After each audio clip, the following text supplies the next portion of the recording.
Welcome to our 5-minute Bible study in the book of Genesis. We've begun to look at the story of Noah.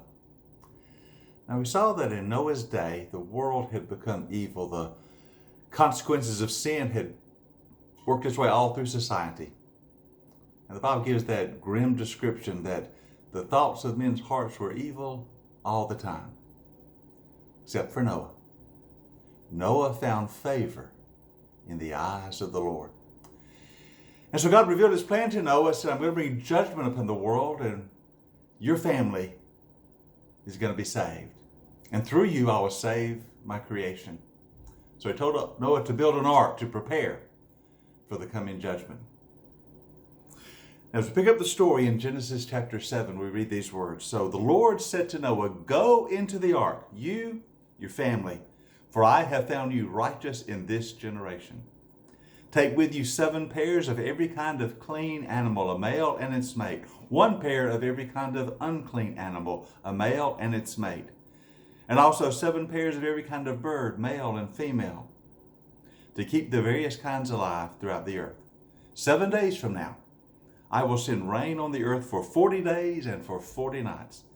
And I will wipe from the face of the earth every living creature I have made.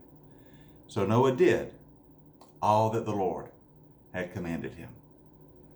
Now, there's 2 significant things said about Noah in that passage we need to get a hold of. First, that he was righteous. I'm going to save your family because I have found you righteous. Righteousness is at heart a right relationship with God, living in faith and obedience to God, and allowing him to direct our life. Noah did that. Alone of all the earth, he and his family, he lived for the Lord. Noah was a righteous man. Second, Noah did what the Lord commanded. He obeyed. Righteousness and obedience. Trust and obey. It's always the hallmark of one who lives right before God. Noah did. He went into the ark. Now, we've always understood the ark as the vessel of salvation. Indeed, it is. And in so many ways, it's a symbol of the church today. You know, the church is in so many ways the ark of God. It is that vessel of God's salvation.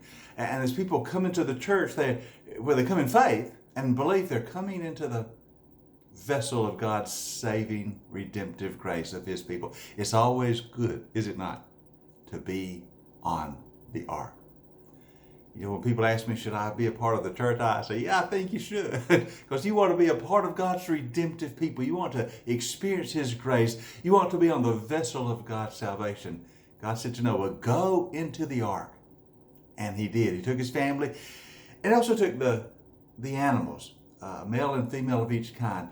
You see, the judgment of God upon the world was really a recreation. God is starting over. In some ways, Noah is going to be the next Adam, as it were. I'm going to start over with your family. And so he brings in the animals so he will preserve the life on the earth. So they all crowd into the ark, and God says, I'll send rain for 40 days and for 40 nights.